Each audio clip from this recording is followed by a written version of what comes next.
No tere kõigile, Hõbekunn siin ja täna mõtlesin, et teeks midagi teistsugust jälle. Nimelt mul on siin natuke kulda ja ma mõtlesin, et eks ma olen ta mingil ajal kokku ostnud ja arvutasin, et kui ma nad müüks nagu maha, siis ma põhimõtteliselt saaksin umbes 200 eurot kasumit võrreldes sellega, mis ma nagu ise nad ostsin kokku. Ja siis muidugi koos kividega saaksin kokku 200 euri kasumit. Nii, kui ma siit kivid nüüd välja võtaksin, siis kaal kohe langeb kõvasti. Ja hind samamoodi koos sellega langeb. Aga mis ma mõtlesin? Selle asemel, et need võib-olla siis maha müüa, valmistaks omale klotseri äkki. Et teen omale kullast klotseri ja ma arvan, et endale ise tehes ja kui veel lõpuks rahule ka jääd, siis on ju igati pidi juba võidetud. Et eks näha ole siis, kas ma jätangi ta endale või müün tulevikus maha, aga see on juba tuleviku teema, et esialgu oleks päris vinge omale ise klotser valmistada. Esmalt tuleks siis võtta ära kivid. Siin need 3 on prooviga 585 ehk siis normaalne tavaline kullaproov ehetel siis. Ja need 2 siin on kangema prooviga, 750 prooviga mõlemad. Et selle saaks tegelikult, oleks saanud siit kokku ka sulatada, oleks saanud korraliku sõrmuse. Aga ja see juba on väga ilus, korralik sõrmus. Aga teeme elu natuke raskemaks, valmistame oma kätega midagi ja nii ongi. Et ma ei tea, alustame kuskilt otsast siis. Ja teile väike näide ka siis, et kui palju kaaluvad need asjad koos kividega. Ja kui lõpuks need kivid siit küljest ära võtta, et palju me siis kaaluks saame. Et hetkel on 9,24 grammi kõik kokku. 9,24 panin siia kirja, aga nüüd tuleb, kuna me tahame klotseri teha prooviga 585, siis mul siin 3 sõrmust on juba selle prooviga olemas. Aga need proovid, mis on 750 prooviga, nendelt tuleb siis proovi alla saada 585 peale, 750 pealt.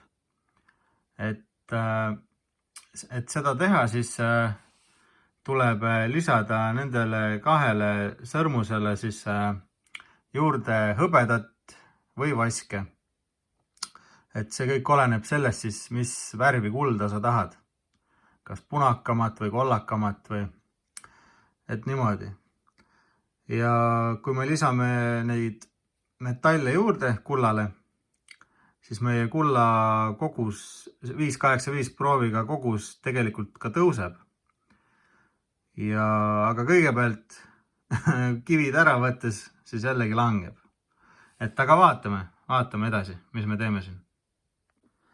Panin siis vahepeal kirja, et 750 prooviga kaalus nii palju ja 585 prooviga kaalus nii palju ehted kokku. Aga need siis koos kividega. Nüüd vaatame ilma kivideta, et ma siit nüüd selliste näpitsatega lõikasin siit raami küljest, panen siia ja nüüd on vaja siit kivi ümber ka kuld kätte saada. Ma arvan, et kõige lihtsam viis, pigistan näpitsatega kivi katki, sest see kivi mul nagunii kasutust ei leiaks. Ja võtame kulla ära. Ja tegelikult ühe näpitsa vajutusega see kivi katki oligi. Et see oli mingi mõttetu kivi. Et sõrmusena ise ta oli ilus, äge käsitöö kellegi poolt tehtud. et see oli lausa, siin on ju märgid olid sees või peal kuskil, vaata ma kohe vaatan, jah, et Eesti Käsitöö lõvimärgid on siin, et selles suhtes äge. Aga noh, nagu ma ütlesin, siis me teeme täna midagi muud. Ja väga lihtsa pigistusega on meil ka see kivi siit väljas. Ja alles ongi jäänud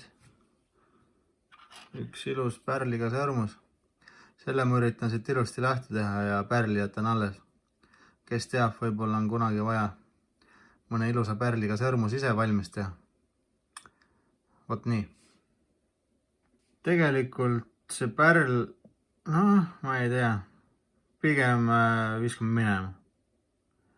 Et pärlisse puurime augu sisse tulevikus, kui vaja ostame uue pärli. Ja siin on selline ora, lükatakse sisse, pannakse natuke liimi ümber ja need hoiavad siin kinni juba. Et ühesõnaga, nüüd on kulla teema siin olemas. Vaatame, viskame kaalu peale, palju kaalu kaotasime. Ja kaal on 8,05, ei, 8,09. Et üle 1 grammi kaotasime raskust kokku. Nii, siin oli siis alguses koos kividega 9,24 ja siis eraldi 750 prooviga 5,14 grammi, 5,85, 4,17. Ilma kivideta kogu kaal siis 8,09, et näete isegi, kuidas kaalu kadus. Ja 750, 4,33, siin oli 5,14, 4,17, 3,76. Et hetkel meil on kogu kaal 8. Iseenesest ma tahaksin, et sõrmus oleks üle 10 grammi. Ja noh, siit ma kohe räägin, mis me edasi teeme. Võib-olla natuke teile arusaadavamaks teha, siis sellest 750 proovist tahame teha 585 proovi. Ehk siis 750 proovi meil on 4,33 grammi. Sellele lisame juurde 1,22 grammi vase ja siis hõbeda segu. Ja siis kokku saame 5,55 grammi kulda prooviga 5,85. Et puhast hõbedat mul on ja puhast vaske mul on samamoodi. Ja ühesõnaga need siis lisame juurde kullale, kui me hakkame üles sulatama neid. Miks pannakse põhja ja kuld pannakse peale. Ja siis ma veel lisan ühte ainet, et igasugused mustused ja asjad välja tuleksid siit seest, et oleks ilus, mõnus, puhas valamine. Järgmiseks siis arvutasin kokku selle lõpusumma ja selle ja siis meil on kokku 9,31 grammi 5,85 kulda. Aga pole ikka 10 grammi koos. Et mis teha, aga samas ma vaatan, äkki ma leian midagi juurde, sest kui sulatama hakata, siis paratamatult kaob seda kaalu natukene veelgi. Et see on tõde, peate sellega arvestama, et alati kui sulatate romu, siis natuke läheb kaotsi. Aga ma vaatan, kas ma leian midagi siia juurde meile.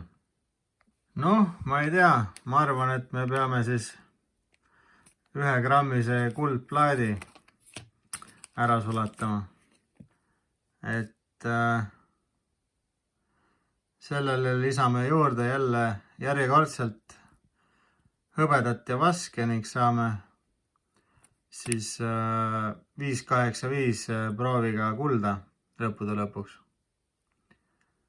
Ja kui niimoodi vaadata, et siis kurat päris palju sõrmuseid rikkusin ära ja kuldplaat läheb sisse ja aga samas videot te ju naudite ja kui siiamaani on meeldinud, pange subscribe ja like ja loodan, et teile see kõik meeldib. Ühesõnaga, eesmärk on ju ikkagi omale klotser teha. Täiesti tavaline selline meeste klotser, vaatame, kuidas välja tuleb. Siit siis väike näide jälle. 1 gramm puhast kulda, 24K siis välismaa. No see on kõige puhtam kuld, prooviga 99,9%. 1 gramm seda, lisame juurde 0,71 grammi hõbeda vasesegu ja kokku saame 1,71 grammi siis. Ja lõppude lõpuks siis täiesti kokku me saame 11,02 grammi kulda prooviga 585. Küll aga peab arvestama sellega, et kui sõrmust veel teha, siis sa poleerid ja lihvid ja möllad, et ka sealt läheb seda kulda kaotsi ja vaatame, kas me suudame 1 grammiga hakkama saada niimoodi, et lõppkokkuvõttes sõrmus jääks ikkagi umbes 10 grammi kaaluma. Aga asume tegude juurde. Polegi varem käes hoidnud 1 grammi kulda prooviga. Või noh, ma mõtlen nagu puhast kulda, sellist plaati, et kui pakendist välja võtta, et tegelikult uskumatu, kui seda raskust on nii hästi tunda, et võrreldes, ma ei tea millega, et 1 gramm kõigest. Aga jah, päris äge. No nii, siin mul on puhas hõbe ja vaska, teatud kogus mõlemat. Ja nüüd hakkame siis tegema sõrmusele šablooni.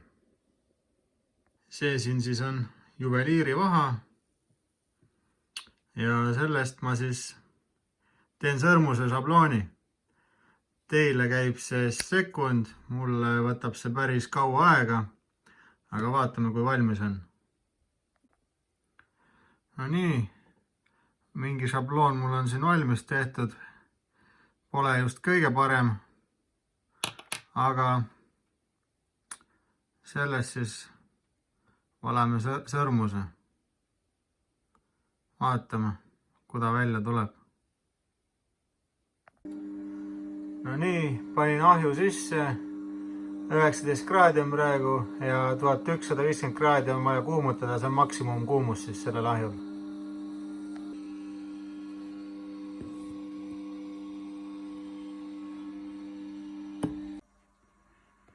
Nüüd on vaja see siin ette valmistada.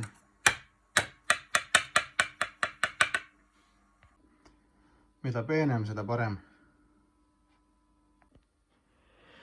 Nüüd on vaja panna see siia vormi ja hakata vaikselt siis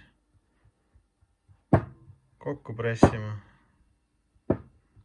Peab hästi tihedalt jääma. Kogu aeg paned seda juurde nii kaua, kuni vorm on täis tihedalt. Ja siis muudkui aga paned jälle juurde. Sõrmus on sees. Ja nüüd paneme siis teise poole peale. Ja nüüd põhimõtteliselt hakkame uuesti panema seda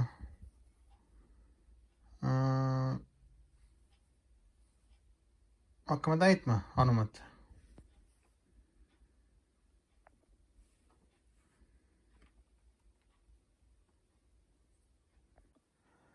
No nii, nüüd on täis topitud.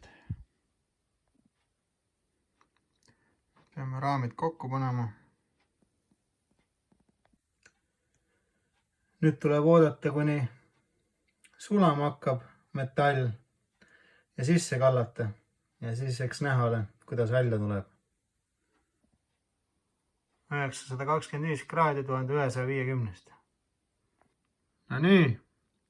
Kullast klotser on siis vormist välja tulnud ja ühesõnaga tegelikult on selline lugu, et nüüd oleks vaja töötlema hakata teda. Aga et sellist mõnusat paksu klotserit teha, on tegelikult umbes sama palju kulda meil veel vaja. sest vaadake, mis välja tuli.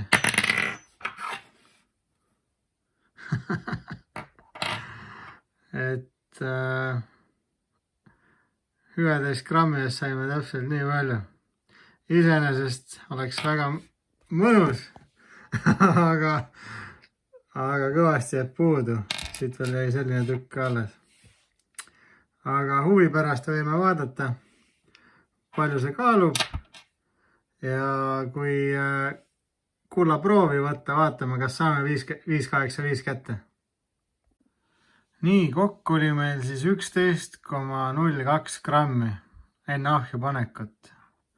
Vaatame, palju peale ahju tulekut välja tuli. 10,16. Et põhimõtteliselt 1 gramm, ümardame. 1 gramm läks ainult sulatamisega ka veel raisku. Ehk siis umbes 15 grammi oleks mul veel vaja, et nii paksu teha. Siit seest muidugi on vaja kõvasti lihvida liivapaberi või millegiga. Et sealt saaks oma päris palju juba kulda kätte. Või teine asi on lihtsalt šabloon teha hästi palju õhem. Et siis saaksime ka, ma arvan, ühe sõrmuse kätte, aga me ei tahtnud ju lihtsalt sõrmust, me tahtsime ikkagi korralikku klotserit teha. Et kullast klotser seekord välja ei tulnud, küll aga kui ahi juba kuum oli, siis tegin ühe hõbedast klotseri, et vaatame sellega üle. Et hõbe klotser siis selline.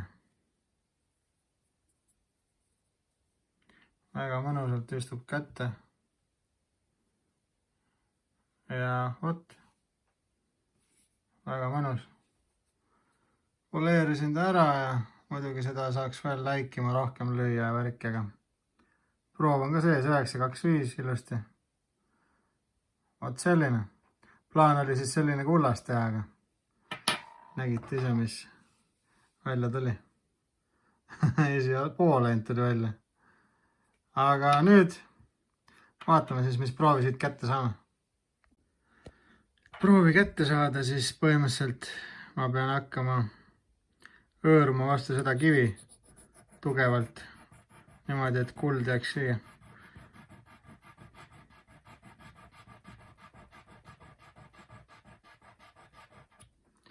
Nalja pärast võiks ju, ma ei tea, mingi alumise äärega ka hõõruda siin kõrvale. Ja siis veel seda kuuli ka kolmandaks, et vaatame. Ma hõõrun, panen telefoni korra kõrvale, hõõrun triibud ära ja siis vaatame, mis proovid meil välja tulevad. Ühesõnaga, esimene triip oli äärega tõmmatud, keskmine triip oli sellise, siit pealt kuskilt hõõrutud sellega. Ja kõige vasakpoolsem siis selle väikse tükiga. Siin mul on siis hape, mõeldud 5,85 proovile, 14K. Kui seda hapet siia peale panna, siis loogiliselt peaks kõik jäljed alles jääma. Siis see tähendab, et meie kuld on prooviga 5,85. Kui aga siit mõni joon ära peaks kustuma, järelikult läks meil midagi vussi ja meie kullaproov on alla 5,85. Aga nüüd vaatame siis. Ma teen korgi lahti ja kallame peale. No nii, paneme siis.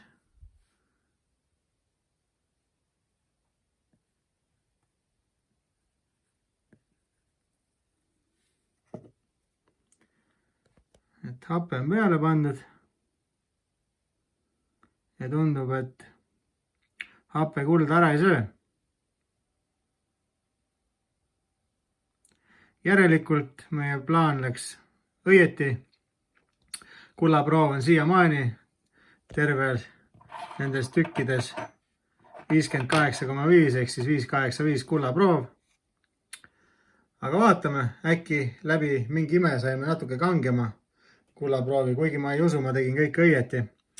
Proovime 18K hapet see on siis prooviga 750, nagu need 2 sõrmust alguses olid. Pluss ma ju panin ühe puhtast kullast väikse kangikese, plaadikese sinna sisse. Et vaatame, kui see kuld nüüd siit ära haihtub, järelikult on ikkagi meie kullaproov siin 585. Kui aga alles jääb see kuld, siis meil on siin kuld prooviga 750, et vaatame, mis saab. No nii, see peaks nüüd ära haihtuma.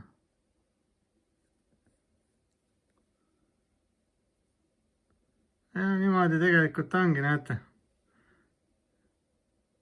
Sööb selle kulla ära lihtsalt. Ta läks eelmise happega lihtsalt kokku, aga tegelikult, kui vaadata alumise ääri, siis hape sööb seda kulda seal. Näete, natuke aega on juba möödas ja see 750 prooviga lahus sööb seda kulda. Ma pühin nüüd ära ja teen uued jutid ja vaatame, kui ainult seda peale panna, et mis siis juhtub. No nii, hõõrusin korraliku juti ja nüüd paneme kohe otse 18 ka seda lahust peale ja see peaks kohe ära kaduma. Näete ju.